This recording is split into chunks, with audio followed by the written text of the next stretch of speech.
धवाला जी एक जो है इंडिपेंडेंट चुने गए थे, बाकी जो है हमारी बराबर सीटें आई थी। धवाला जी हमारे साथ जो आ गए, हालांकि कांग्रेस ने बहुत प्रयत्न किया, सरकार भी बना दी थी वीरभद्र सिंह जी ने, जिसके कारण कहते हैं 6 बार के मुख्यमंत्री हैं वो। एक हफ्ते भर उनकी सरकार रही थी। 75 में जो है वो संघ का स्वयंसेवक था और 70 में एमरजेंसी लगी थी, तो तब जो है वो अंडरग्राउंड रह करके हमको काम करना था। उसके बाद जो है फिर 75 में हमको आदेश हुआ कि सत्याग्रह करना है या गिरफ्तार, तो उस वक्त जो है मैं शिमला में ही गिरफ्तार जो है वो हुआ था। और फिर जेल पुलिस रिमांड में रहा, पुलिस का टॉर्चर हुआ। दिसंबर का बहुत सर्दी वाला मौसम था, पुलिस हवालात जो है उसमें मतलब एक चटाई नीचे होती थी, एक कंबल ऊपर को दे देते थे कि आज जो है ऐसा लगता है कि सरकार नाम की कोई चीज़ नहीं है। कई बार डिसीजन ये कुछ करते हैं फिर उसको विड्रॉ कर देते हैं। जो 10 गारंटियाँ इन्होंने दी थी वो कोई भी जो है वो आप इम्प्लीमेंट नहीं कर भी नहीं सकते। जो इन्होंने गारंटीज दी थी उनको पूरा करना संभव ही नहीं है। और वैसे तो इन सब चीज़ों पर के पार्टीज को जो है तय करना चाहिए कि हम कौन सी चीज़ जो है वो जनता में इलेक्शन के समय बोलते हैं और कौन सी इम्प्लीमेंट हो सकती है, कौन सी नहीं हो सकती है। अब आपके पास पैसा है नहीं खजाने में और आप कहते हैं कि हम पहली कैबिनेट होगी और उसमें हम 1 लाख नौकरियां दे देंगे, पहली कैबिनेट में, और 5 साल में हम 5 लाख नौकरियां देंगे। आप 5 नौकरियां देने के लिए आपके पास पैसा नहीं है, ना कोई एफर्ट्स करते हैं, ना कोई काम हो रहा है। इसी प्रकार से बाकी जो आपने गारंटियां दी हैं वो सब वोट पाने के लिए दी हैं। रोचक, मनोरंजक और ज्ञानवर्धक कहानियों के प्लेटफॉर्म हिमाचल बिजनेस पर आपका स्वागत है। आज हम जिन राजनेताओं के साथ में हैं उनका हिमाचल प्रदेश की राजनीति में एक लंबे समय तक सिक्का रहा है। खुद कानून के जानकार रहे हैं और जब सरकार में रहे हैं तब भी ये जो कानून वाला डिपार्टमेंट था उसको भी संभाला है। हम बात कर रहे हैं शिमला की बड़ी राजनीतिक हस्ती सुरेश भारद्वाज जी से। सुरेश भारद्वाज जी जो पिछली सरकार थी उसमें मंत्री थे और ये 4 बार इन्होंने चुनाव जीता है, विधायक का चुनाव जीता है। पिछली बार इनका जो विधानसभा क्षेत्र था वो शिमला से कसुम्पटी कर दिया था और वो भारद्वाज जी चुनाव हार गए थे। प्रदेश में भाजपा का जो संगठन था उसकी भी लीडरशिप की है। एबीवीपी के रास्ते राजनीति में आने वाले सुरेश भारद्वाज जी संघ के एक बड़े लंबे समय से कार्य करता रहे हैं, तो आज हमारे साथ हैं। सर, हमारा जो जर्नी ऑफ लाइफ जो कॉलम है उसके तहत हम आज तक का जो सफर है उसके बारे में आपसे बात करेंगे। तो सबसे पहले सर हमारा तो पहला सवाल यही है कि आपने संगठन और सरकार दोनों जगह काम किया है, तो जैसे आप पिछली सरकार में ये थे तो एक बड़ा प्रोजेक्ट शिमला को मिला था सर, स्मार्ट सिटी का, जिसको मतलब एक बहुत बड़ा प्रोजेक्ट था जो केंद्र का प्रोजेक्ट। तो आज हम स्मार्ट सिटी की बात करें सर, क्योंकि अब आपकी सरकार नहीं है, भाजपा विपक्ष में है, तो आप किस तरह से देख रहे हैं सर स्मार्ट सिटी को लेकर वर्तमान सरकार का जो दृष्टिकोण है वो कैसा है सर? ये 2014 में भारत में एक नया राजनीतिक परिवर्तन हुआ और श्री नरेंद्र मोदी जी पहली बार जो है वो भारतीय जनता पार्टी के स्पष्ट बहुमत के साथ देश के प्रधानमंत्री बने। सर, उन्होंने शहरी क्षेत्रों के लिए एक प्रोजेक्ट जो है वो अपनी सरकार में जो है वो लिया, सारे हिंदुस्तान के 100 बड़े शहरों को जो है वो स्मार्ट सिटी के अंतर्गत जो है वो विकसित करना है, मॉडर्नाइज करना है, ताकि उसमें जो है वो आज की जो डिजिटलाइजेशन की प्रोसेस है और बाकी जो है वो शहर में नए जो हैं वो चाहे वो ट्रैफिक की दृष्टि से हों या आपकी सोशल एक्टिविटीज़ की दृष्टि से हों, पानी बिजली के दृष्टि से हों, उसमें जो है वो नयापन आए और शहर जो हैं वो नए बने। क्योंकि हिंदुस्तान में जो है वो ज़्यादातर लोग जो हैं गांव में रहते हैं, लेकिन जैसे जैसे विकास हो रहा है उसमें लोग गांव से शिफ्ट करके शहरों में आ रहे हैं और शहरों में उसके कारण जो है वो आवश्यकताएं बहुत बढ़ गई हैं। इस दृष्टि से ये स्मार्ट सिटी के प्रोजेक्ट जो लिए गए थे।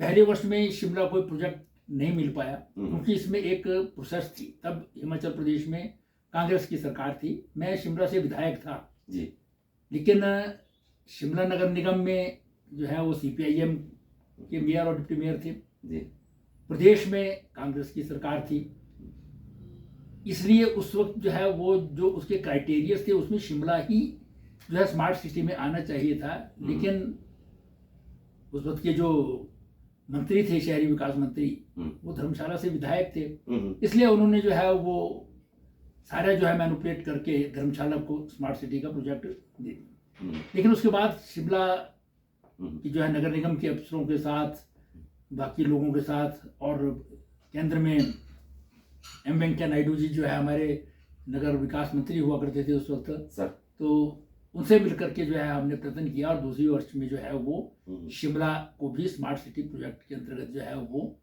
नामित कर दिया गया, जिसका अर्थ है कि अभी धर्मशाला भी स्मार्ट सिटी के अंतर्गत आया और शिमला भी आ गया। जी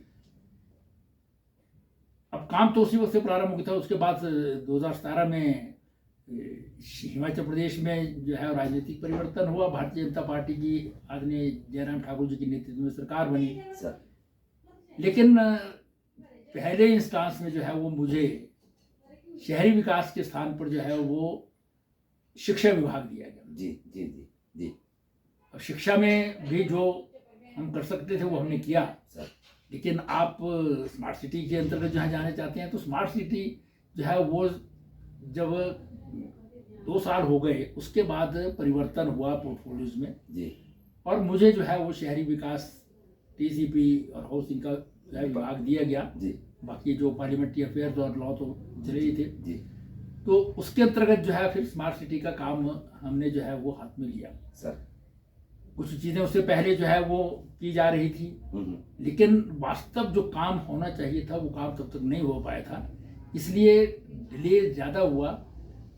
लेकिन हमने वो एक सेंट्रलाइज एजेंसी के स्थान पर जो है वो विभिन्न विभागों को जो है वो स्मार्ट सिटी का काम सौंपा सर, जिसका परिणाम ये हुआ कि बड़ी तेज़ी के साथ जो है वो हमने, चाहे वो शिमला की सड़कों को चौड़ा करना था या हमको जो है पेडेस्ट्रियन पाथ बनाने थे या हमको फ्लाईओवर्स की दृष्टि से जो है वो काम करना था, तो इस प्रकार से जो है वो चाहे वो एलिवेटर्स है या लिफ्ट का निर्माण है, ये सब जो है वो हमने जो है वो तेज़ी के साथ किए।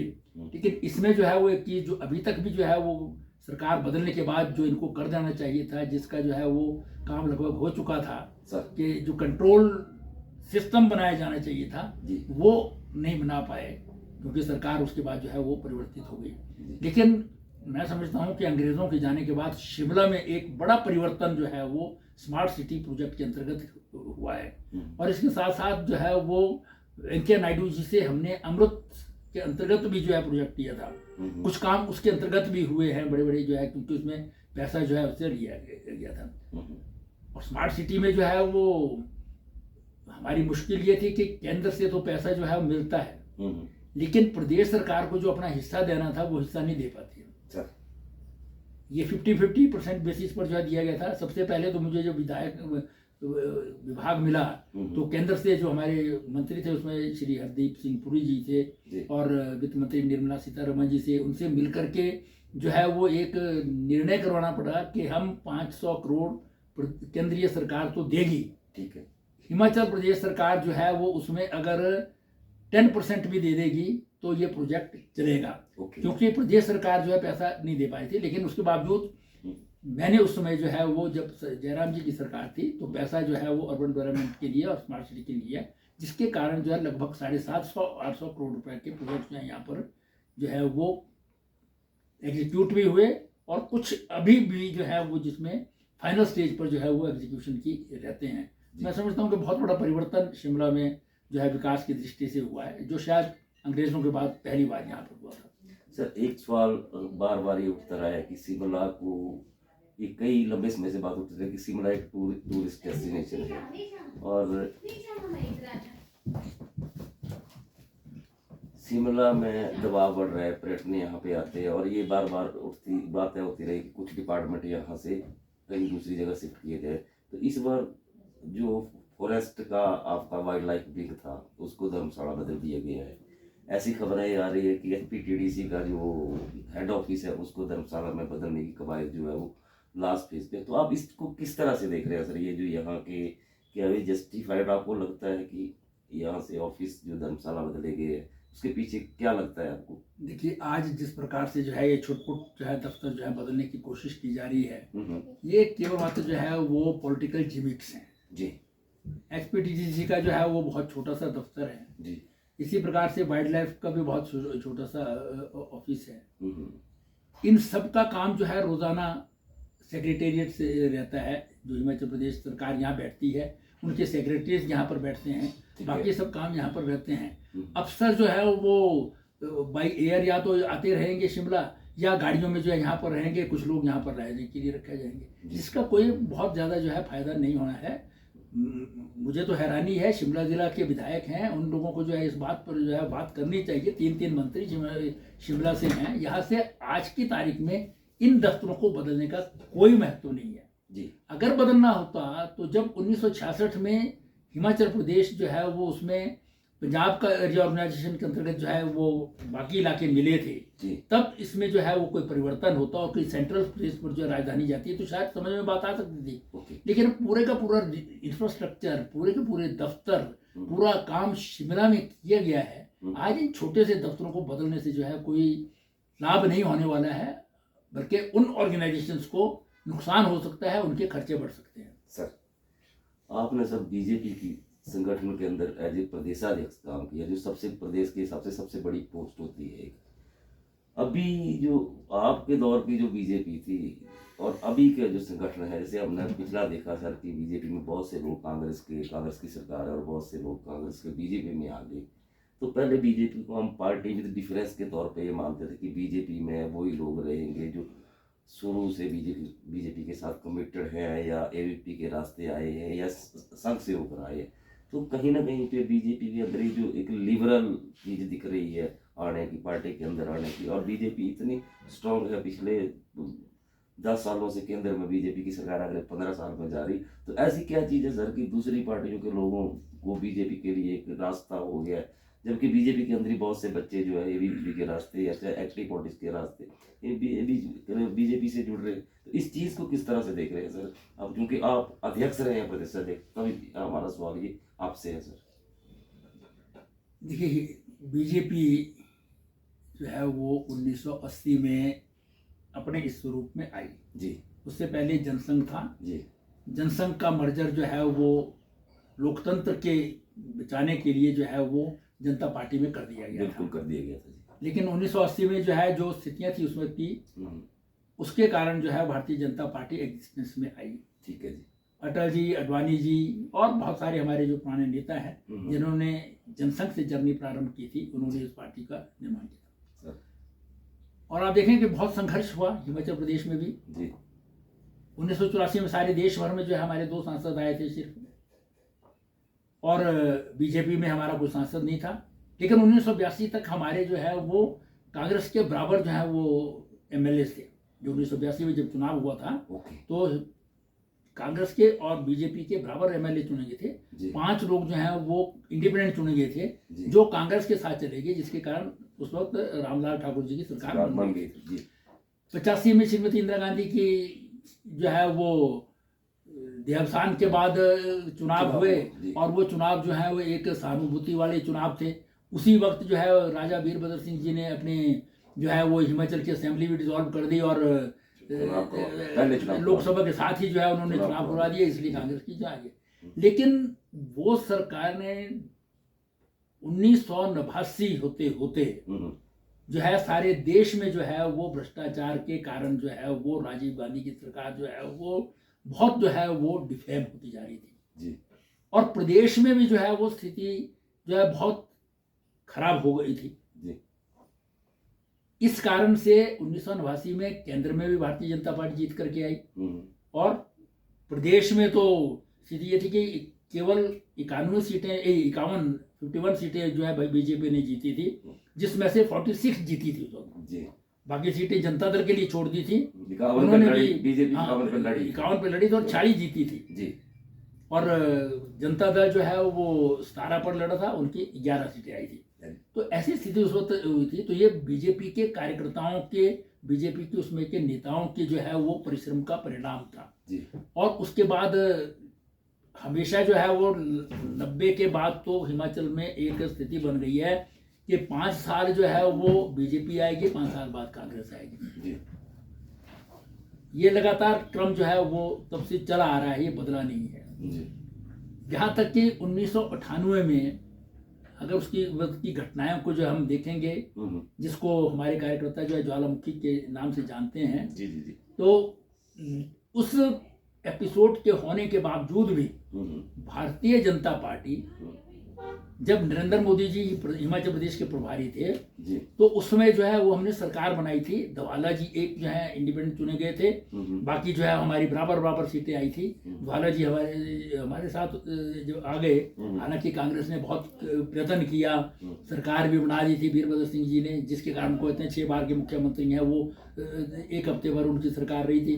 तो लेकिन जो है वो हमारी सरकार बनी और उसके बाद 5 साल वो सरकार चली प्रोफेसर प्रेम कुमार धूमल के नेतृत्व में। तो हिमाचल प्रदेश में जो है भारतीय जनता पार्टी के उसमें के नेताओं और कार्यकर्ताओं की जो है वो मेहनत का परिणाम था कि हम जो है वो लगातार प्रदेश में सरकार को जो है वो सशक्त जो है करते रहे और पार्टी भी सशक्त होती रही है। इसीलिए जब मैं प्रदेश अध्यक्ष था 2003 में आया था, 2003 से 7 तक आप। हाँ, 2003 में जो है वो प्रदेश में चुनाव हुए विधानसभा के। प्रोफेसर प्रेम कुमार धूमल जी जो 1998 में मुख्यमंत्री बने थे, उस समय जो है भारतीय जनता पार्टी हार गई, कांग्रेस जीत गई। उसमें एक बहुत बड़ा कारण मैं समझता हूँ कि उसमें जो है वो काफी पार्टी में जो है वो बिखरी, एक मित्र मंडी नाम से जो है बहुत सारे हमारे जो प्रमुख नेता और कार्यकर्ता था वो चले गए थे। उन्होंने चुनाव लड़ा, जिसका परिणाम हुआ कि हम 2003 में हम चुनाव जीत करके नहीं आए। लेकिन उसके बाद जो है वो अगले 2007 में जब चुनाव हुआ तो हम फिर से थम्पिंग मेजॉरिटी के साथ जो है जीत करके आ गए। और जब मैं प्रदेश अध्यक्ष बना तो उसमें आदरणीय शांता कुमार जी और प्रोफेसर प्रेम कुमार धूमल जी दोनों एक्टिव थे और पार्टी के बहुत बड़े सेक्शन का जो है वो पार्टी से बाहर जो है पलायन हो चुका था, निष्कासन हो चुका था। उनको पार्टी में वापस लाना, पार्टी को एकजुट करना और फिर उसके बाद पार्टी को अगले चुनाव के लिए तैयार करना, इसमें जो है हमने 2003 से लेकर 2007 तक जो है वो काम किया और जिसका परिणाम हुआ कि हम जब 2007 के अंतिम अंत में जो है वो चुनाव हुए तो यहाँ पर जो है वो फिर से प्रोफेसर प्रेम कुमार धूमल जी की सरकार बनी। तो इसलिए मैं समझता हूँ कि हिमाचल प्रदेश में भारतीय जनता पार्टी हमेशा से जो है वो 1982 के बाद अपने कार्यकर्ताओं के बल पर सशक्त रही है। यहाँ पर अखिल भारतीय विद्यार्थी परिषद का संगठन जो है वो बहुत प्रभावी है सारे प्रदेश भर में। प्रदेश जो है वो सारे देश को जो है वो होल टाइमर्स जो है वो एबीवीपी का हिमाचल प्रदेश का संगठन देता है सर। और उसके कार्यकर्ता जो है वो जब पॉलिटिक्स में आते हैं तो नेचुरली भारतीय जनता पार्टी के पास ही आते हैं। तो इसलिए ये सब हमारी जो है स्थिति अच्छी है। लेकिन आज क्योंकि सारे देश की राजनीतिक परिस्थितियां ऐसी हैं जिसमें केंद्र का जो हमारा नेतृत्व है वो पूरे हिमाचल के हिसाब से नहीं, पूरे केंद्र के हिसाब से जो है वो विचार करता है कि हमको अपने ऑर्गेनाइजेशन को कैसे आगे बढ़ाना है। अब उसमें हम पर्चियों से मेंबरशिप करते थे तो एक लिमिटेड मेंबरशिप होती थी, लेकिन आज हम जो है मेंबरशिप करते हैं तो दुनिया का सबसे बड़ा संगठन बन जाते हैं। तो इसलिए मैं समझता हूँ कि जो आज हमारा नेतृत्व सोच रहा है, क्योंकि उनके कारण जो है वो पार्टी आज इतने ऊंचे स्तर पर पहुंची है, तो इसलिए उसमें कुछ बाहर से लोग आते हैं या जो हमारे अपने अनुषंगिक संगठनों से लोग आते हैं, उन सब का समन्वय करने की आवश्यकता है, उनको सबको मिलाकर के चलने की आवश्यकता है। ये मैं समझता हूँ कि इसके कारण जो है वो पार्टी आगे और ज़्यादा बढ़ेगी। क्योंकि सुरेश भारद्वाज जी राजनेता होने के साथ साथ बहुत अच्छे एडवोकेट रहे हैं और बकावट की जब बात होती है तो बिना अथॉरिटी के बात नहीं होती है। तो बड़े रेफरेंस के साथ इस मुद्दे को इस तरह से ट्विस्ट किया है, जो कांग्रेस के लोग बीजेपी में आए हैं, जिस तरह से बाकी लोग जो बीजेपी के बढ़ते जनाधार को देख के बीजेपी में आ रहे हैं, तो उन्होंने उस तरह से बड़े डिप्लोमेटिक बेसिस बात दी। सर आपने बीच में एक बात कही रमेश धवाला, एक बार एक प्रसंग ऐसा भी है कि रमेश धवाला की वजह से ही बीजेपी की 2 साल की सरकार बनी। पिछली सरकार में जब आप मंत्री थे, दवाला जी भी मंत्री थे विदाउट पोर्टफोलियो। एक और मंत्री थे डॉक्टर रामलाल मारकंडे। आज की तारीख में जैसे जो भी ये राजनीतिक जितना भी जो चीजें हुई, और मारकंडे जी ने फिर इंडिपेंडेंटली चुनाव लड़ लिया। दवाला जी की कंस्टिट्यूंसी में देरा में जब उनको भी ज्वाला जी से देरा लाया गया और ज्वाला जी भी जिस तरह से बाहर हुए, वहां पे कोई और आ गया। तो जो लोग जिनको हम ये बोलते हैं कि कहीं ना कहीं बीजेपी को यहाँ तक पहुंचाने के सफर में जिनकी बड़ी भूमिका रही है, तो वो लोग आज भी ये कर रहे हैं। आपको लगता है कि जो बीजेपी का कैंडिडेट इस बार इंडिपेंडेंट बाई इलेक्शन में दिया अभी, उसकी तो जमानत जब्त होगी वहाँ पे लाहौर में, तो वहाँ पे तो फिर वही वो आदमी था जो आपकी बीजेपी का आदमी सेकंड नंबर पे बोल रहा है। जैसे रोज हर तीसरे दिन ज्वाला जी की स्टेटमेंट है वो परेशान है, और लोग तो यहाँ पे भी ये ऐसी भी गॉसिप है कि ये सारे लोग कहीं ना कहीं सुरेश भारद्वाज जी से कनेक्ट में हैं और बात करते हैं उनसे कि उनको भी कहीं ना कहीं अपने ही लोगों ने इस तरह से डीरेल किया ताकि उनको हार का सामना करना पड़ा। ऐसी चीजें पर्दे के पीछे रची गई, चाहे उसमें आपकी कंस्टिट्यूंसी बदलना हो, बाकी और भी चीजें। तो इस ये जो अपने जो पार्टी के लोग हैं, जब वो हाशिए पे जिनकी हम कदर नहीं कर रहे हैं, जिन्होंने एक बड़ी भूमिका निभाई है सर, और बाहर के लोगों के लिए एंट्री हुई, इस प्रसंग को किस तरह से देखते हैं सर आप? या द्वारा जी गलत बोल रहे हैं, या क्या मारकंडे जी की वापसी नहीं होनी चाहिए अगर वो आने को तैयार है सर? नहीं, देखिए ऐसे कुछ घटनाएं जो है वो पार्टियों में हो जाती हैं जी। ये कोई आज की बात नहीं है। अगर इसको जो है हम जब जनसंघी बना था तब से भी अगर हम जो है देखेंगे तो हमारे राष्ट्रीय अध्यक्ष भी जाते रहे हैं उस वक्त सर बलराज माधोक जी जो है बहुत बड़े नेता थे भारतीय जनसंघ के। जी जी जी। अब स्थिति एक ऐसी आई कि भी वो भी पार्टी से बाहर चले गए। इसी प्रकार से जो है वो और भी लोग जो है हो सकते हैं। तो ऐसे इक्का दुक्का इंस्टांसिस हो सकते हैं, लेकिन जिस तरह का बाकी पार्टियों में जो है वो रहता है उस प्रकार से भारतीय जनता पार्टी में जो है वो संभव नहीं होता है, ना ही उस प्रकार से जो है प्लान होता है।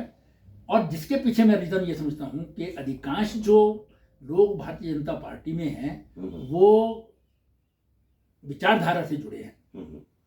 मुख्य रूप से जो है अधिकांश लोग जो है वो राष्ट्रीय स्वयंसेवक संघ के स्वयंसेवक रहे हैं और उसी के द्वारा जो है वो राजनीतिक क्षेत्र में आए हैं। तो इसलिए वो कोई प्लान करें या कहीं कोई बात हो जाए तो उसमें पार्टी के विरोध में चले जाएं, ये संभव नहीं है। लेकिन कई बार जो है वो जजमेंट जो है वो जो टिकट आवंटन होता है या कोई और जो है वो पार्टी में करना होता है, उसमें कई बार जो है वो जजमेंट में जो है वो गलती हो जाती है। तो ऐसी गलतियां जो है वो एक बड़े कॉज के लिए जो है वो संभव हो सकती हैं। मैं समझता हूँ कि इसमें कोई बड़ी बात नहीं है। ये ठीक है कि भी अब लाहौल स्पीति में हो गया या ज्वाला जी का इशू है। अब ज्वाला जी जैसे जो मैंने चर्चा की थी वो 1998 में की थी, तब भी वो इंडिपेंडेंट चुन के आए थे, भारतीय जनता पार्टी के कैंडिडेट को हरा करके आए थे उस वक्त। लेकिन क्योंकि विचारधारा से वो हमारे से जुड़े हुए थे इसलिए वो कांग्रेस में नहीं रह सके, वो बीजेपी का समर्थन किया उन्होंने। तो अब जो है वो कोई कहीं किसी व्यक्ति से टकराव हो सकता है या कोई कंडक्ट में जो है वो अंतर हो सकता है, लेकिन क्योंकि इन सब लोगों का जो है वो विचारधारा से जो है वो कोई डेविएशन नहीं है, कोई अंतर नहीं है, इसलिए जो है ये कहीं दूसरी जगह भी नहीं जा सकते हैं। हो सकता है कंडक्ट के कारण जो है वो किसी पार्टी के नेता के कारण या किसी के कारण जो है कहीं एक आधा चुनाव लड़ लें या कुछ बात हो जाए, लेकिन बाई एंड लार्ज जो है वो कोई दूसरी पार्टी में जो है जाना संभव बीजेपी के व्यक्ति के लिए नहीं होता है और ना गए हैं। हमारे पिछली बार भी 21 कैंडिडेट जो है वो चुनाव लड़े थे जो रेबल्स कैंडिडेट थे, लेकिन उनमें से कोई भी जो है पार्टी छोड़ करके नहीं गया, मतलब दूसरी पार्टी में नहीं गया है। तो इसलिए ये विचारधारा का जो एक हमारे ऊपर जो है रंग चढ़ा हुआ होता है उसमें कोई ऐसा जो है वो संभव नहीं होता है कि भी हम जो है उस विचारधारा को छोड़ करके विरोधी विचारधारा से जो है वो हाथ मिला लें। तो ऐसी स्थितियां जो है इक्की दुक्की हो सकती है, कहीं ज्वाला जी का इशू हो गया या कोई मारकंडे जी का हो गया जी। अब वो जजमेंट में एरर हो सकती है जी, तो ऐसी संभावनाएं हमेशा ही रहती हैं। सर जब आपके हम सोशल मीडिया पे जाते हैं, गूगल पे जाते हैं, आपके बारे में बड़ी कम सूचनाएं हैं कि इतनी ही सूचना है कि आपका जन्म मार्च 1952 में हुआ, और मतलब बड़ी ज़्यादा आपकी पढ़ाई को लेके ज़्यादा वहाँ पे नहीं है, या पॉलिटिकली भी बड़ा ज़्यादा जो आपकी डिटेल्स है वो नहीं। तो हमारे जो दर्शक हैं और पाठक हैं, जो आपकी शुरुआत कहाँ, मूल रूप से कहाँ पैदा हुए, आपके पिताजी क्या करते थे, और आपकी पढ़ाई कहाँ कहाँ से हुई, और आपने जैसे हमें इतना पता है कि आपने बीएससी की, उसके बाद लॉ किया सर, तो थोड़ा सा आपका जो पढ़ने का सफर था इसके बारे में सर, तो प्राइमरी से शुरू करेंगे तो ज़्यादा अच्छा लगेगा सर। देखिए, मेरे पिताजी जो है वो शिमला में गवर्नमेंट सर्विस में थे, ठीक है जी। इसलिए मेरा जन्म भी शिमला में हुआ। जी लेकिन क्योंकि हम जो है वो किसान परिवार से, रोडों के रहने वाले, जी इसलिए मेरे जो है वो, हमारा जॉइंट फैमिली थी, तो मेरे भाई थे, मेरे ताया जी के बेटे, वो टीचर थे। जी। जब टीचर हुए तो मैं उनके साथ चला गया पढ़ने के लिए। पढ़ने के लिए। अच्छा जी। मतलब मैं शिमला में स्कूल में दाखिल हुआ, फर्स्ट क्लास में, मतलब पहली में गवर्नमेंट स्कूल में। उसके बाद उनके साथ चला गया, उनके साथ जो है वो मैंने पढ़ाई वहाँ पर, मतलब एक क्लास उनके साथ पढ़ी। लेकिन उसके बाद वो किन्नौर ट्रांसफ़र हो गए, तो मैं फिर से शिमला आ गया। जी। फिर से दोबारा से जो है वो ट्रांसफ़र होकर वापस आए दूसरी जगह, पेखा जगह है एक, आगे बहुत इंटीरियर है ये शिमला जिला का, वहाँ चला गया। तो चौथी पाँचवीं मैंने वहाँ से की सर। फिर रोडू में ही जो है एक स्कूल है अढ़ाल, बहुत मशहूर स्कूल है, हाई स्कूल है, अंग्रेजों के समय का बना हुआ है। तो वहाँ से मैंने जो है मिडल, मतलब छठी सातवीं आठवीं वहाँ से पढ़ी। फिर पिताजी की ट्रांसफ़र जो है वो घुमारवीं हो गई, तो हम घुमारवीं चले गए और हायर सेकेंडरी मैंने घुमारवीं से की। और घुमारवीं जो है मैं समझता हूँ कि मेरे लिए जो है वो संघ से जुड़ने का, और उसके बाद जो है वो राजनीति में आने का भी एक शायद साधन रहा होगा। क्योंकि शिमला जिला में जो है वो कोई राजनीतिक गतिविधि कांग्रेस के अलावा नहीं होती, डेफिनेटली नहीं। बिलासपुर जो है वो पॉलिटिकली उस समय से जो है बहुत एक्टिव जिला रहा है। अच्छा सर। राजाओं के, मतलब बिलासपुर जो है ऐसी स्टेट थी हिमाचल प्रदेश में, जो जब सरदार पटेल जी ने बाकी सब प्रदेशों को, रियासतों को मिला दिया था, तब जो है वो बिलासपुर अलग रही थी। वो 1954 में जो है भारतीय इसमें यूनियन में जो है मिली। और वहाँ के जो राजा हैं उनका बड़ा इन्फ्लुएंस था अपने जो है उस पर, इसलिए वहाँ पर वो कांग्रेस के विरोध में अपने कैंडिडेट खड़े करते थे और वो एमएलए जीत जाते थे। बिल्कुल जीत जाते थे। तो इसलिए घुमारवीं में जो है बहुत इस दृष्टि से जो है वो बिलासपुर का हिस्सा था, तो इसलिए पॉलिटिकली बहुत एक्टिव था। और सबसे बड़ी बात यह है कि भी संघ का जो है वो, हमारे जो स्कूल में टीचर्स थे उनमें भी कुछ लोग थे, उनके संपर्क में आता आने से जो है वो संघ का स्वयंसेवक मैं स्कूल में ही बन गया था। विद्यालय से मैं का स्वयंसेवक था। ठीक है। हमारे सुंदर नगर में हमारे प्रचारक होते थे रोशन लाल बाली जी, आपके पत्रकार रहे हैं वो। तो उनका इसमें बहुत बड़ा रोल है कि उन्हें स्वयंसेवक बनाने में। तो उसके बाद जो है वो लगातार, मैं जब जलंधर गया प्री मेडिकल करने, तो वहाँ पर भी विद्यार्थी परिषद के से और संघ से जो है संपर्क रहा मेरा। फिर वापस जब शिमला आया मैं, तो यहाँ पर पूरी तरह से जो है वो संघ का कार्य जो है वो मैं करता था। उसी में जो है संघ कार्य से मुझे जो है विद्यार्थी परिषद का काम करने को कहा गया। और फिर मैं विद्यार्थी परिषद का नगर मंत्री, प्रदेश मंत्री, फिर मैं राष्ट्रीय मंत्री भी रहा सर। और प्रदेश का फिर मैं संगठन मंत्री था, मैं संघ का प्रचारक था जी। और मुझे जो है जैसे आज बीजेपी में भेजते हैं या विद्यार्थी परिषद में भेजते हैं, उसी तरह से संघ से मुझे विद्यार्थी परिषद में भेजा गया था। मैं विद्यार्थी के दौरान 78 तक मैं संघ का प्रचारक रहते हुए संगठन मंत्री था विद्यार्थी परिषद का। तो इसलिए वो एक, मतलब पॉलिटिकल और राष्ट्रीय विचारधारा से जुड़ने का जो है वो कारण मैं समझता हूँ कि रहा होगा, कि जो मेरी घुमारवीं में जो है वो पढ़ाई हुई, उसके बाद जलंधर गया और फिर शिमला में वो कंटिन्यूटी रही है मेरी। और फिर जब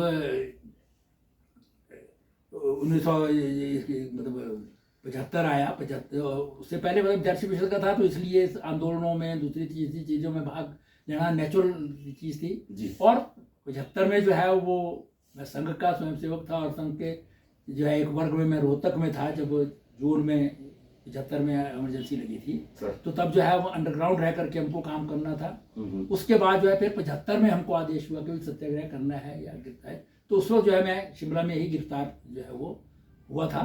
और फिर जेल पुलिस रिमांड में रहा, पुलिस का टॉर्चर हुआ, फिर उसके बाद जेल में रहा। आपकी जो राजनीतिक यात्रा है, चाहे संघ में जो आपकी भूमिका रही, और ये जो जेल की जर्नी आपकी, उसमें आगे हम ये जानना चाह रहे हैं, जब आप जलंधर से वापस आ गए प्री मेडिकल के बाद, उसके बाद आपकी बीएससी कौन से हुई? बीएससी मेरी शिमला में सनातन धर्म भार्गव कॉलेज था जी, जहां पर आजकल राजकीय कन्या महाविद्यालय RKMB है जी।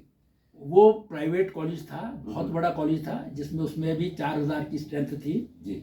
और सौभाग्य से 1977 में जब सरकार जनता पार्टी की बनी थी जी, और शिमला के विधायक थे स्वर्गीय दौलत राम चौहान जी, वो शिक्षा मंत्री बने, जी। तो उस सनातन धर्म कॉलेज को, SDB कॉलेज को जो है वो सरकार ने टेक ओवर किया। और ये RKMB जो है वो मतलब भारतीय जनता पार्टी के नेताओं की देन है, जो इसको सरकारी कॉलेज जो है वो लड़कियों का कॉलेज जो है वो बनाया गया, हाँ लड़कियों के लिए बनाया गया।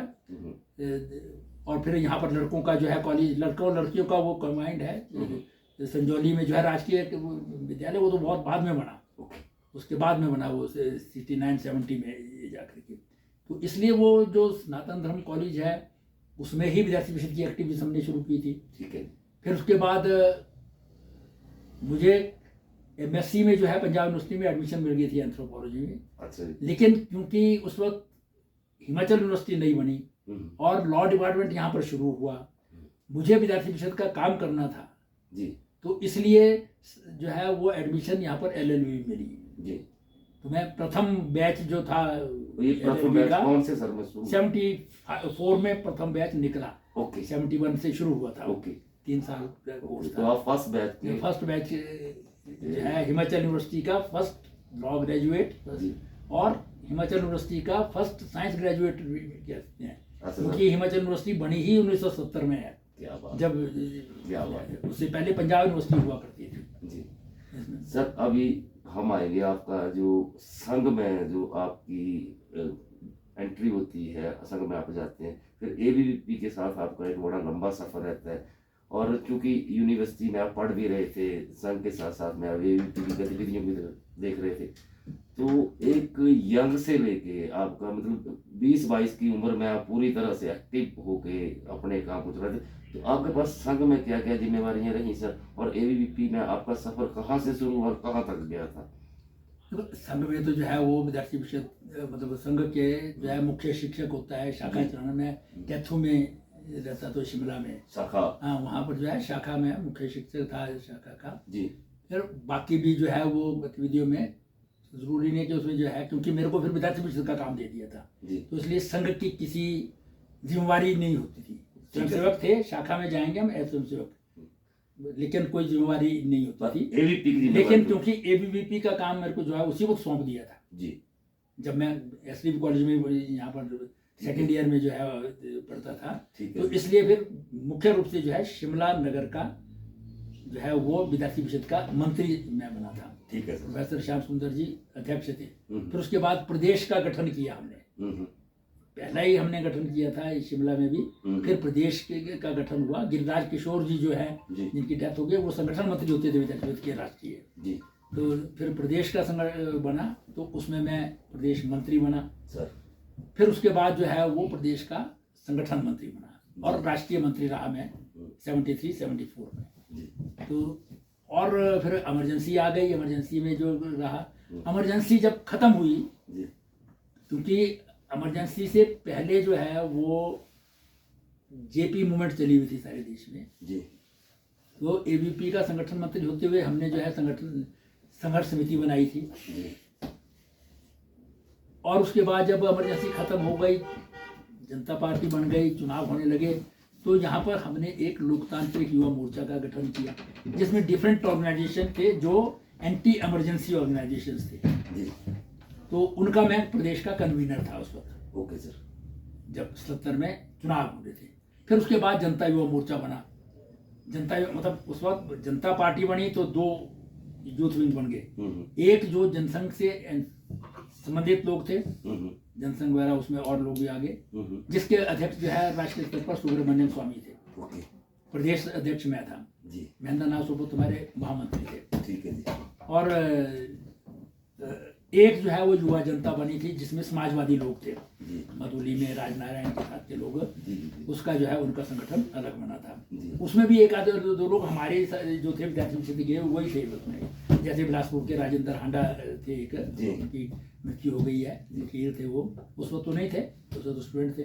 जी, तो ऐसे जो है वो युवा मोर्चा बना, उसका जनता युवा मोर्चा। जी, फिर बाद में भारतीय जनता पार्टी बन गई। जी, तो भारतीय जनता पार्टी में जो है वो भारतीय जनता युवा मोर्चा फिर बीजेपी का एक ऑफिशियल यूथ विंग बना।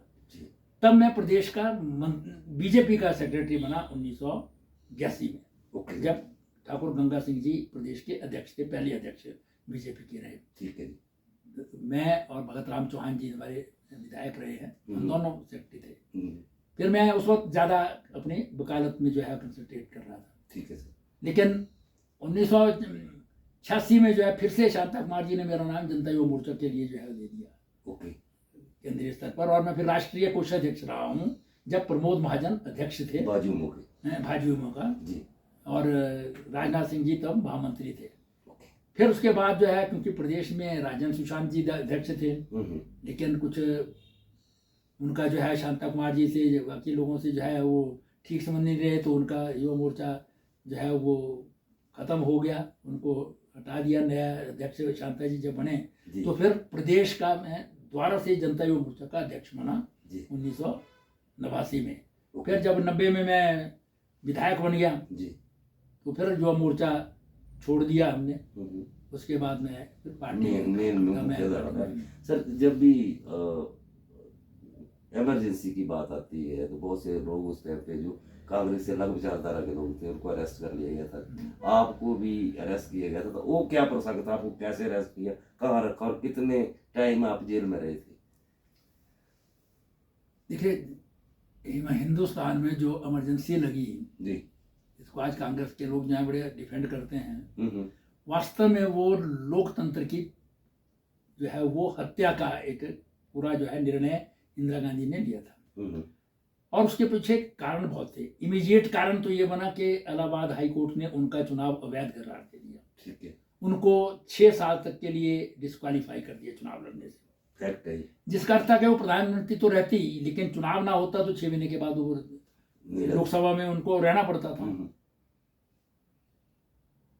दूसरा कारण जो है ये था कि उस वक्त जेपी मूवमेंट सारे देश में चल रही थी। जी, सबसे पहले ये मूवमेंट गुजरात से शुरू हुई थी, अच्छा सर, युवा और छात्रों की मूवमेंट, ओके, नवनिर्माण समिति के नाम से। उस वक्त चिमन भाई पटेल की सरकार थी गुजरात में, जी, उसके खिलाफ जो है वो मूवमेंट चली।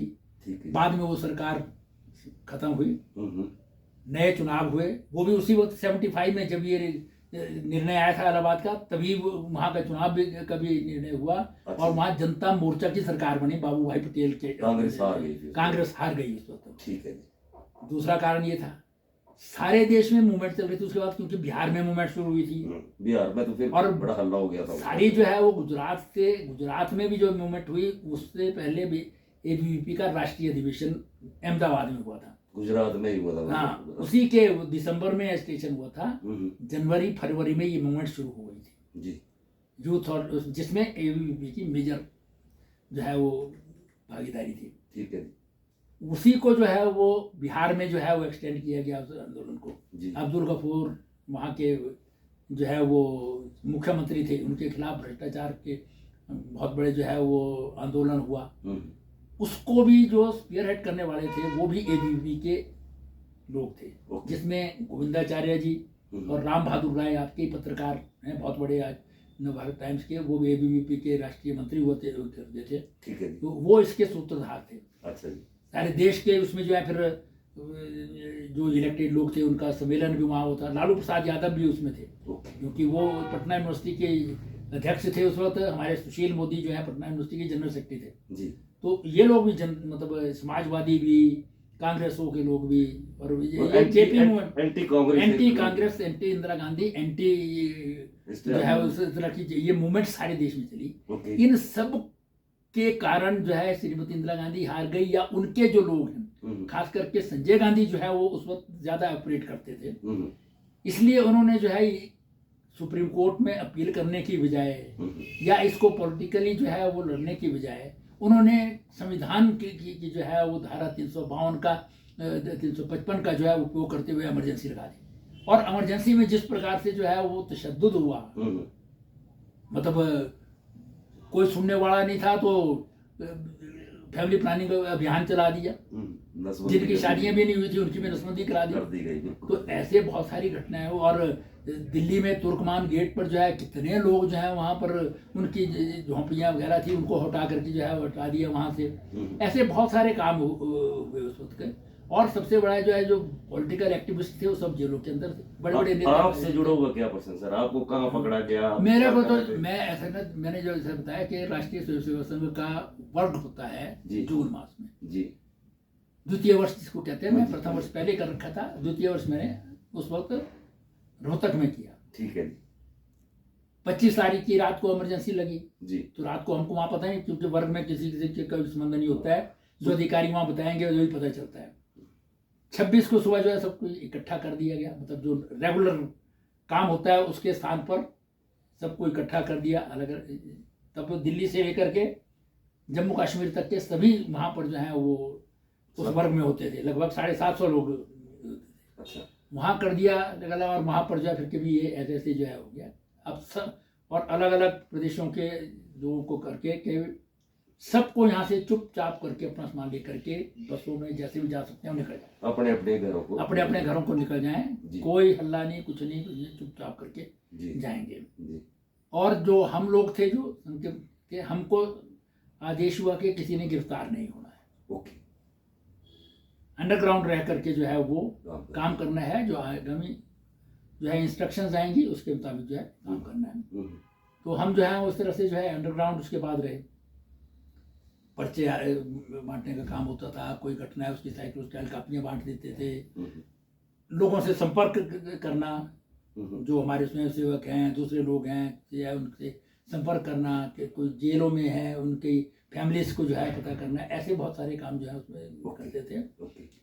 फिर देश भर में जो है सत्याग्रह शुरू किया गया, जिसके सूत्रधार मुख्य रूप से जो है वो संघी था, उसमें सब हम लोग देते थे। तो दिसंबर 7 को शिमला में जो है मुझे गिरफ्तार कर लिया सीआईडी वाले, क्योंकि जानते थे कि यूपी के एक्टिविस्ट होने के कारण जो है तो उनको किसी तरह से पता चला और दिखाई दे गया, और वो घेर घार के जो है मुझे ले गए। ठीक है जी। इसी प्रकार से एक और मेरे साथी थे संघ के प्रचारक, उनको भी जो है वो जेल में जो है ले गए। तो पुलिस रिमांड में रहे। पुलिस बेसिक कारण उसका इमीडिएट ये हुआ था कि हमारे यहाँ के 2 प्रमुख जनसंघ के नेता थे, उनको गिरफ्तार करके ले गए थे। उनको गिरफ्तार सुबह किया, शाम को हमने पैम्फलेट बांट दिए। अच्छा जी। शिमला में तो छपने की कोई संभावना नहीं थी जी, और छपे भी नहीं, वो साइकिल और साइड थे। तो उनको लगा कि भी ये कहीं से बाहर से नहीं आ सकते, ये शिमला में ही होंगे। ओके। उसमें रतिराम वर्मा जी, जो आर वर्मा, वो डीआईजी सीआईडी थे जी। और फिर उन्होंने खोजबीन की कि यहाँ तो एबीपी का संगठन मंत्री है, वो अंदर नहीं हुआ है अभी। तो फिर जो है वो हमारी खोजबीन हुई और तो उसके गिरफ्तार हो गए। तो हम दोनों को जो है अलग अलग थानों में रखा गया था जी। दिसंबर का बहुत सर्दी वाला मौसम था। अच्छा जी। और पुलिस हवालात जो है उसमें मतलब एक चटाई नीचे होती थी, एक कंबल ऊपर को दे देते थे जी। बाकी जो है वो फिर जो टॉर्चर होता था वो ऐसा था, मेरे से ये जानकारी लेते थे कि वो दूसरा जो है वो क्या है, दूसरे से फिर वो कंफर्म करते थे जो मैंने बोला है वो ठीक बोला है नहीं बोला है, क्रॉस वेरिफिकेशन। तो इसलिए जो है तो वो मतलब टॉर्चर पूरा जो आज किसी भी क्रिमिनल का होता है होगा, आज तो कोई नहीं होता है, बहुत कम होता है इस तरह का टॉर्चर। तब तो हथकड़ी में टॉर्चर भी, जब हमसे इन्वेस्टिगेशन भी होती तो हथकड़ी लगा करके ले जाते थे। तो आपको भी मेरे को भी हथकड़ी लगा करके ले जाते थे इसमें। अच्छा। तो जो भी होते थे उनको हथकड़ी लगा करके ले जाया जाता था। तो उसमें सिर्फ एक फायदा मेरे को ये हो गया कि मैंने उससे पहले एज एडवोकेट जो है वो एनरोलमेंट करा दी थी। अच्छा। तो पुलिस वाले जो हैं जब रिमांड पेपर लिखते थे तो उसमें सुरेश भारद्वाज एडवोकेट लिख देते थे। अच्छा जी। उसका परिणाम हुआ कि रात को सीजीएम के घर ले जाते थे रिमांड के लिए। जी एक बार नहीं हुआ, रिमांड जो है 2-3 बार ले गए। जी। पहले 24 घंटे तो बिना रिमांड के रखते हैं। हम्म। तो जिस मकान में ले गए, तो जो पहले मेरे से जो है वो दूसरा जो हमारे साथी थे उनको ले गए। अच्छा उसको अलग गाड़ी में ले गए थे, मेरे को अलग गाड़ी में ले ठीक गए। है। मुझे पता नहीं था कि कौन है कौन नहीं है। जी। उनको लिया तो मजिस्ट्रेट ने, सुरेंद्र प्रकाश जी होते थे सीजीएम, उन्होंने अंदर बैठे बैठे ही इसको रिमांड दे दिया। पुलिस को 7 बांध दिन का दिया। पुलिस रिमांड 7 दिन लिख दिया उसमें। जब मेरा पड़ा, उन्होंने तो उसमें पढ़ा कि एडवोकेट, जी। तो उन्होंने सोचा कि ये एडवोकेट कौन सा है, फिर वो बाहर आ गए दरवाजे पर। अच्छा। फिर उन्होंने देखा तो थोड़ा सा, एक आध बार मैं कभी कोर्ट में गया था तो इतना पता था कि भी है ये कोई एडवोकेट, बाकी नहीं जानते थे। तो उसका परिणाम ये हुआ कि मेरे को जो है वो उसको 7 दिन का दिया, मेरे को जो है 5 दिन का दिया। जी। तो रिमांड दिया, लेकिन दिया उसमें, फिर दूसरी बार भी दिया, उनको भी दिया, मेरे को भी दिया। तो इतना फायदा है। और बाई चांस ये हुआ कि वही मकान जिसमें सीजीएम रहते थे, जिसमें रिमांड के लिए ले गए थे, जी। जब मैं 90 में विधायक बना जी। तो वही मकान मेरे को अलॉट हो गया। जी। फिर वहाँ पर जायज एमएलए, अच्छा। वो सरकारी मकान था, उसी में जो है मैं 1990 में गया था। सर 1990 में आप विधायक बन जाते हैं, उसके बाद आप 4 बार विधायक रहते हैं, मंत्री भी रहते हैं, और ऐसी कंस्टिट्यूएंसी से रहते हैं जहाँ से सरकार चलती है, जहाँ पे पूरा प्रदेश चलता है। हाँ। और आज तो एक बार कोई विधायक रह लेता है, चाहे वो किसी भी पार्टी हो, उसकी बड़ी शानदार कोठी हो जाती है। तो ना तो आपका शिमला में कोई घर है, तो क्या सर नहीं, एक फ्लैट है मेरा, जब मैं वकालत करता था तब लिया था मैंने। अच्छा जी। नहीं, पर मंत्री के पास तो सर बड़ा कुछ होता है, यहाँ पे आप सरकारी, यहाँ पे ये हुआ है ना ही आपके परिवार में से अभी तक कोई ऐसा एक्टिव हमें कोई दिखा कि जी जो आपकी लेगेसी है उसको लेके। नहीं, मैंने जो है, मेरे बच्चे, तीनों बच्चे जो है नौकरी करते हैं, सरकारी सर नौकरी थोड़ा में सा हैं। परिवार के बारे में बताएंगे, आपकी शादी कब हुई और मैडम क्या मेरी करते शादी हैं? बहुत जो है वो हाउस वाइफ, मेरी वाइफ जो है वो हाउस अच्छा वाइफ जी। है। जी।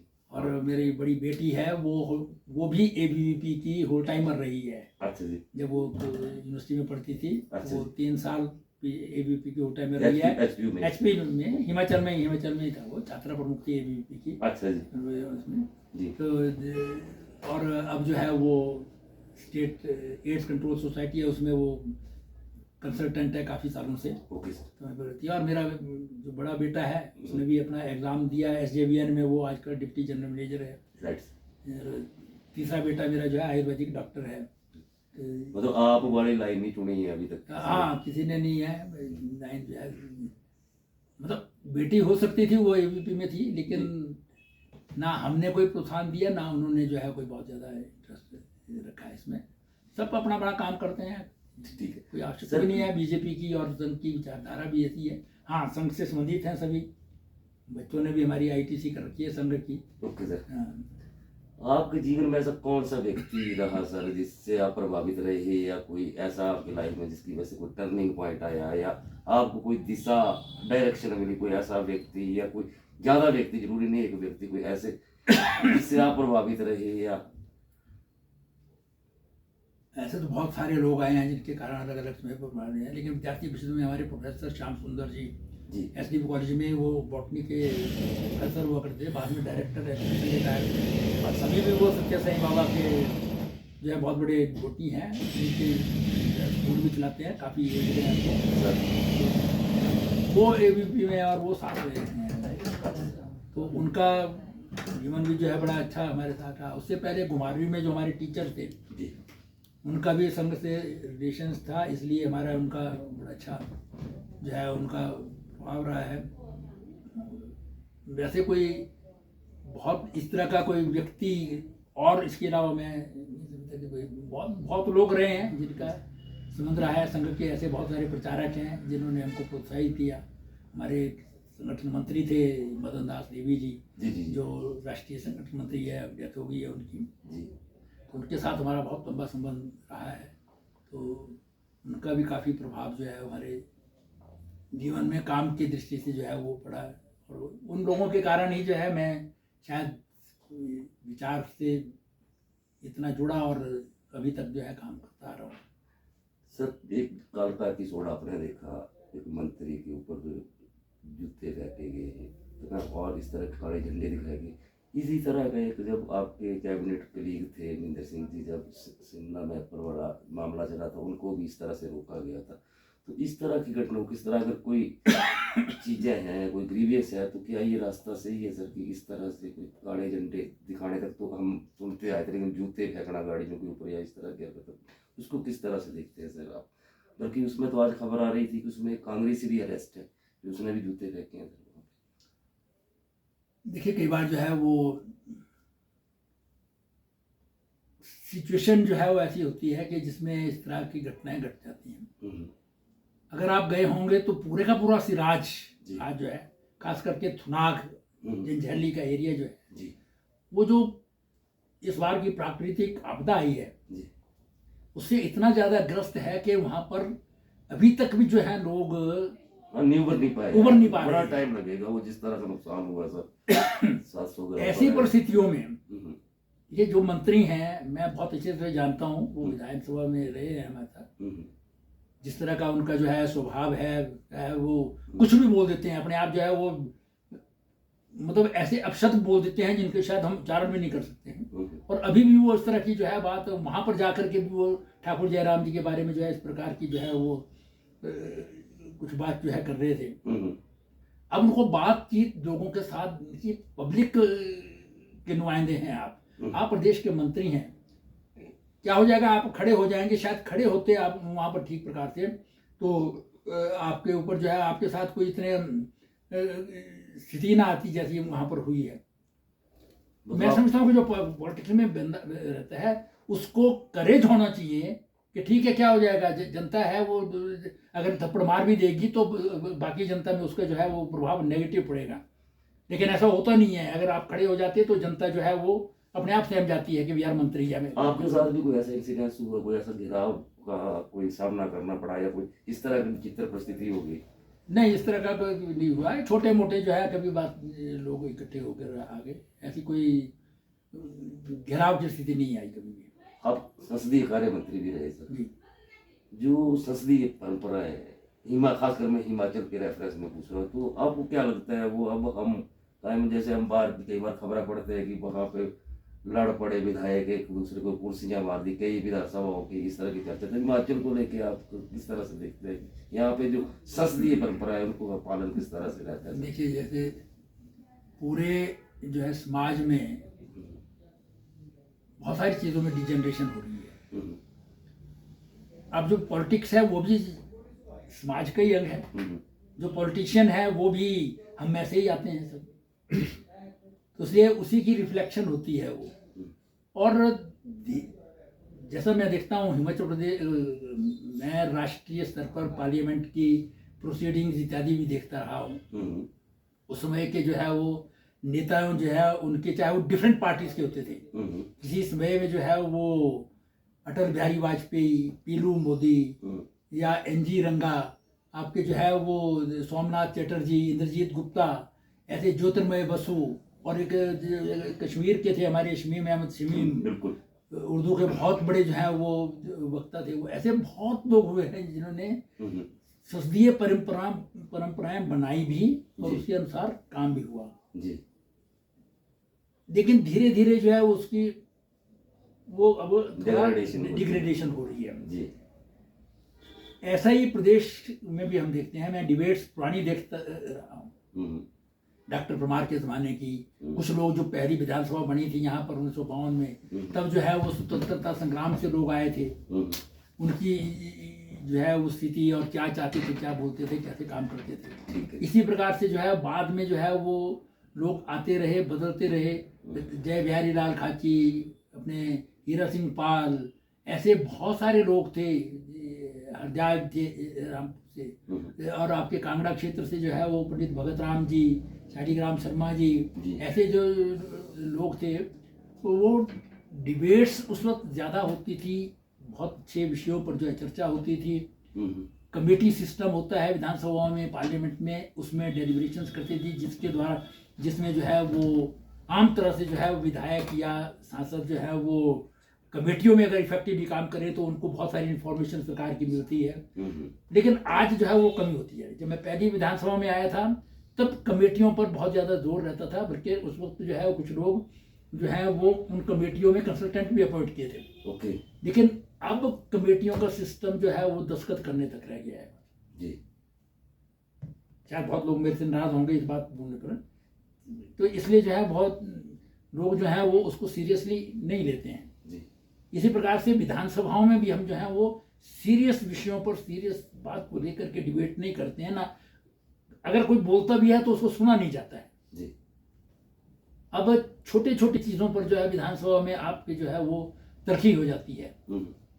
जो आप कानून बनाते हैं उस पर तो चर्चा ही नहीं होती है, लास्ट डे में आप कानून लेकर के जाते हैं, उसमें जो है वो थोड़ी सी चर्चा हुई और पास कर देते हैं। और बड़ा ज्यादा जी एक चीज को आप देखें कि पिछले कुछ सालों से ये जो बहिष्कार वाला रोग हो गया है कि मतलब हम ज्यादातर चाहे बीजेपी हो चाहे कांग्रेस हो, जैसे ही विधानसभा लगती है तो वो दोनों तरफ से रहता है ना विषय। असल में अपनी बात को जो है वो जनता तक पहुंचाना है, और उसको पहुंचाने का एक बहुत बड़ा साधन जो है वो मीडिया है जी। चाहे वो इलेक्ट्रॉनिक मीडिया है या आपका प्रिंट मीडिया है, उसके द्वारा पहुंचता है। और मीडिया को तब तक जो है वो उनकी खबर नहीं बनती है, पॉजिटिव चीज कोई बोलता है उससे खबर नहीं बनती है। खबर बनती है जब कोई आप जो है वो कोई गाली गलौज कर दें, कोई जोर से चिल्लाएं बोलें, या आप जो है वो बैल में चले जाएं, तब उनकी खबर बनेगी जी। तो इसलिए हर एक जो विधायक होता है वो सोचता है कि मैं अपनी जनता तक जो है कैसे अपने आप को जो है वो बता सकूं कि मैं विधानसभा में कुछ कर रहा हूं। पर आज की तारीख में तो लाइव हो रही है विधानसभा की कार्रवाई ना सर। आज तो अगर आप कहीं बोल रहे हैं अपने कंस्टिट्यूंसी के बारे में, उसका वीडियो बना के आप उनको भेज सकते हैं। मतलब अब तो इजी हो गया। इसके बाद वो फिर भी उस लेवल का जो एक इलेक्ट्रॉनिक का एक और सोशल मीडिया का जो विषय रह गया है ना, वो तब तक जो है वो बनता नहीं है। और ये इस पर अटल जी ने जो है वो पार्लियामेंट में भी जो है कुछ कहा था कि हमको जो है कुछ नियम बनाने चाहिए, कुछ एथिक्स जो है वो तय करने चाहिए कि हम कैसे जाएं, कि बैल में ना जाएं, हम इन विषयों को लेकर के यहाँ पर ना जाएं। लेकिन वो बने नहीं,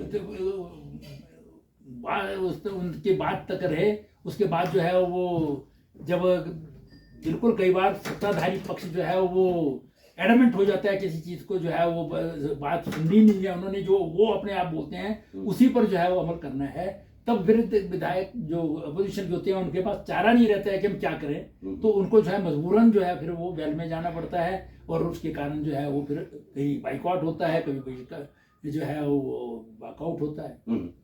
सर प्रदेश में कांग्रेस सरकार है और कांग्रेस सरकार का आधे से लगभग कार्यकाल लगभग पूरा कर लिया है। अगले चुनावों की मैक्सिमम लोग तैयारियों की उसमें आ गए, मोड में आ गए। पंचायत चुनावों को लेके कोई तैयारी, छोटे जो लीडर है जो पंचायती राज संस्था में करते हैं। तो अब तक का जो कांग्रेस का सफर है सर, इसको आप क्या किस तरह से देखते हैं? क्या कांग्रेस लोगों की जो उम्मीदों पे खरा उतरी है, जो इलेक्शनों में इन्होंने बोला था वो कौन से वादे पूरे किए, और किन चीजों पे कांग्रेस काम नहीं कर पाई है? यूथ को लेके क्या चीजें हैं? एप्पल एक बड़ा इशू हिमाचल में रहता है, किसान है, तो इन चीजों को लेके आपको क्या लगता है सर? देखिए आज जो है ऐसा लगता है कि सरकार नाम की कोई चीज नहीं है हिमाचल में जी। कई बार डिसीजन ये कुछ करते हैं फिर उसको विड्रॉ कर देते हैं। जो 10 गारंटियां इन्होंने दी थी वो कोई भी जो है वो आप इम्प्लीमेंट नहीं कर भी नहीं सकते। जो इन्होंने गारंटीज दी थी उनको पूरा करना संभव ही नहीं है। और वैसे तो इन सब चीज़ों पर के पार्टीज को जो है तय करना चाहिए कि हम कौन सी चीज़ जो है वो जनता में इलेक्शन के समय बोलते हैं और कौन सी इम्प्लीमेंट हो सकती है, कौन सी नहीं हो सकती है जी। अब आपके पास पैसा है नहीं खजाने में और आप कहते हैं कि हम पहली कैबिनेट होगी और उसमें हम 1 लाख नौकरियां दे देंगे पहली कैबिनेट में, और 5 साल में हम 5 लाख नौकरियां देंगे। आप 5 नौकरियां देने के लिए आपके पास पैसा नहीं है, ना कोई एफर्ट्स करते हैं, ना कोई काम हो रहा है। इसी प्रकार से बाकी जो आपने गारंटियां दी हैं वो सिर्फ वोट पाने के लिए दी हैं, और जनता भी जो है वो ऐसे लोक लुभावन नारों के पीछे जो है वो दौड़ पड़ता है और अपना जो है वो मत उधर को दे देता है। इस पर भी कोई गहन चिंतन होने की आवश्यकता है। इन्होंने जितनी गारंटियां दी थी, प्रियंका गांधी बड़ी जोर जोर से वो थी, मतलब प्रदेश के नेताओं ने नहीं है, सेंटर के नेताओं ने। अलका लांबा यहाँ पर जगह जगह घूम करके दाठू पहन करके जो है वो घोषणाएं करती थी। सुंदर ठाकुर है हमारे कुल्लू के विधायक, वो तो सोचते थे कि जैसे वो मल्लिकार्जुन खड़गे की जगह आ गए और उन्होंने जो बोल दिया वही पूरा होगा हिंदुस्तान हिमाचल में। एक को मिलेगा 1500, दो को 3000, 4500, 6000, ऐसे जो है वो सारी जगह में बोलते रहे, और आज जो है वो आप देने की स्थिति में है नहीं है। तो कैसे आप जो है वो इनको पूरा करेंगे? अब इन्होंने नई स्कीमें बना रहे हैं। ये पहले तो इन्होंने जो बीजेपी ने भी जितने जो है इंस्टीट्यूशंस खोले थे, एक भी वो शुरू नहीं किया। अपने आप जो है वो कोई आप शुरू कर नहीं सकते, आपके पास साधन ही नहीं है, पैसा ही नहीं है, कोई नहीं है, ना आपकी कोई इच्छा है करने की। इसके बाद जो है वो आप जो गारंटियां हैं उनको पूरा करने के लिए आपके पास जो है वो कोई ना तो नियत है आपकी, ना आप जो है वो उसमें जो है वो ऐसी स्थिति में है कि आप उन चीज़ों को जो है वो पूरा कर सके। तो ऐसे में मैं समझता हूँ कि ये सरकार जो है वो अब जॉब ट्रेनिंग सिस्टम कर दिया। पहले जो है वो जो आज तक सिस्टम चल रहा था, 2 साल जो है वो कॉन्ट्रैक्ट पर रहेगा, व्यक्ति का इंटरव्यू होगा, 2 साल जो है वो कॉन्ट्रैक्ट पर रहेगा, और उसके बाद जो है वो रेगुलर होगा। जो सरकारी महकमों में जो है वो एक सिस्टम था आपको नौकरी देने का। आप जब 1 लाख नौकरी दे रहे तो कहाँ से दे रहे? तो जॉब ट्रेनिंग से दे रहे। अब आप 3 साल बाद जब होने को हो गए आपके, तब आप जॉब ट्रेनिंग नई चीज़ निकालेंगे कि भी ये कॉन्ट्रैक्ट नहीं होगा, जो उसमें बेनिफिट्स मिलते हैं वो भी नहीं मिलेंगे। आज के नहीं, जो पिछले 2003 से जो बेनिफिट्स मिले वो भी विड्रॉ कर देंगे हम, और अब जो है वो आपको जॉब ट्रेनिंग बताया जाएगा, आपको लमसम पैसे मिलेंगे। ये तो पहले से जो अप्रेंटिस एक्ट बना हुआ है, ये सेंट्रल एक्ट है अप्रेंटिस का, जो आप अप्रेंटिस रख सकते हैं सब जगह। उसमें आप स्टाइफंड दो, वो उसमें 1 साल का प्रोविजन है, आप 2 साल तक रखो उसको। 2 साल अप्रेंटिस रखो, उसके बाद आप नौकरियां एडवर्टाइज करो और नौकरी दे दो। लेकिन आप नौकरी नहीं दे रहे, आप इस तरह आप घोषणाएं कर रहे हैं 5-5 लाख नौकरियां देने की, और 1 नौकरी देने के लिए आपको साधन नहीं है। आज तक एक भी नौकरी इन्होंने अपने कार्यकाल में जो है वो कोई एडवर्टाइज करके नहीं दी है। जो आज तक नौकरियां कुछ लगी भी हैं, वो जो पुराना जो है मीरपुर का बोर्ड था, वहाँ से इन्होंने उनको ही अपॉइंट किया है। वो सब की सब बीजेपी के शासन में जो है वो कमीशन को भेजी गई थी। उन्होंने इंटरव्यू करने के बाद जो है वो लेट हो गए उनको अपॉइंट करने में, इस कारण से वही लग रही है। आज अपनी तो एक भी नहीं निकाली। पंडित जी, जब हम बात करते हैं जैसे नौकरियों की बात करते हैं, तो आउटसोर्सिंग वाला जो है वो आपकी सरकार में भी बड़ा उसका हल्ला हुआ। महेंद्र सिंह जी को अध्यक्ष बनाया गया, कमेटी बनाई गई, कोई आउटसोर्सिंग की पॉलिसी बनाई। पॉलिसी ना तो आपकी सरकार में बन पाएगी। ठीक है, वो थोड़ा बीजेपी की सरकार के उसमें जो है वो लेट बनाई गई जी। उसमें एक पॉलिसी बना भी दी थी जी, जैसे हरियाणा में भी बनी हुई है वो जी। आउटसोर्स जो है एक अलग सिस्टम है जी, कि सीधी सीधे आप जब गवर्नमेंट सर्विस में किसी को देते हैं, जो ये आप कर रहे हैं, जो कॉन्ट्रैक्ट पर देते हैं, तो फिर वो रेगुलर अपॉइंटमेंट हो जाती है। ठीक है। कई काम जो है वो, जैसे कोविड था, कोविड आया और उसके बाद उसमें नौकरियां दे दी, फिर कोविड खत्म हो गया तो आपने जो है जोड़ दिया, तो उसके लिए एक सिस्टम था। लेकिन उसमें हमने तय किया था, जो पॉलिसी बनी थी उसमें कॉर्पोरेशन बनेगी, उसमें वही नौकरियां जो है आउटसोर्स की नौकरियां देगी। जिस अगर ए डिपार्टमेंट से जो है वो काम खत्म हो गया है, वहां से आउटसोर्स के लोग निकालने हैं, तो दूसरे डिपार्टमेंट में वही लोग लगेंगे, दूसरा नहीं लगेगा, नया नहीं लगेगा। नया वहीं लगेगा जहाँ नए की आवश्यकता होगी। लेकिन क्योंकि वो भी लास्ट के 6 महीने में लिया गया डिसीजन था, तो इसलिए कांग्रेस सरकार ने जो 6 महीने के अंदर डिसीजन बीजेपी गवर्नमेंट ने लिए थे वो सारे खत्म कर दिए, विड्रॉल कर दिए। इसलिए वो और अपनी कोई पॉलिसी बना ली। आप ये बोल रहे हैं कि आउटसोर्स की पॉलिसी बीजेपी बना के गई है, जिसके ऊपर कांग्रेस ने काम एक्शन नहीं किया है। सर, मैं आखिरी सवाल की तरफ बढ़ रहा हूँ, और यहाँ पे आपकी जो वकालत की भाषा में मुझे जवाब नहीं चाहिए। 2027 का चुनाव आप लड़ रहे हैं बीजेपी की तरफ से, उसके लिए आप कोशिश करेंगे टिकट के लिए, मांगेंगे टिकट? सर देखिए, पार्टी तय करती है, पार्टी नहीं, आप लड़ने के लिए? हाँ, देखिए, पार्टी अगर देगी तो मैं चुनाव लड़ सकता हूँ।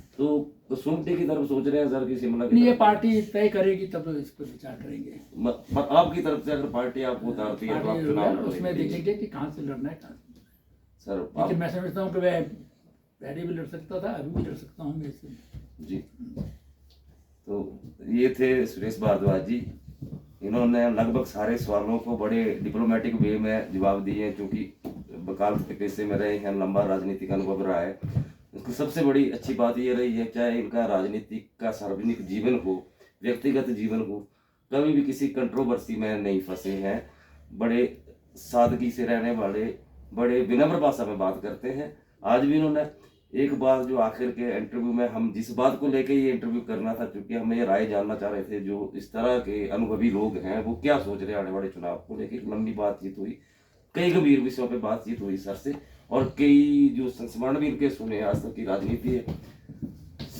भारद्वाज जी चुनाव लड़ने के पूरे इच्छुक हैं, पूरी तरह का इनका जनसंपर्क है, और सर अगर पार्टी इनको चुनाव पे उतारती है तो इनकी हाँ है। बहुत बहुत धन्यवाद।